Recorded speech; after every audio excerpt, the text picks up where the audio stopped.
lesson of patience is resilience.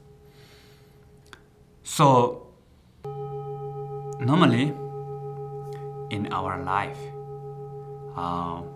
one of the really important factors for making everything easy and also really kind of like help us that there's some kind of like inner strength.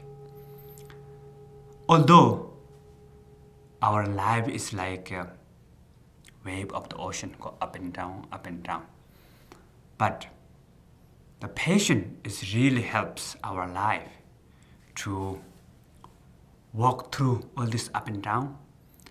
And even though life goes up and down, but you can learn from there. And these ups and downs of life, it may not become obstacle for you. So if you practice the patience. So sometimes we give example, patience is like water. The water is very flexible and very soft, but also it is very strong. And even the rocks, can cut by water. But the nature is soft, calm, and very flexible. So patience is like that.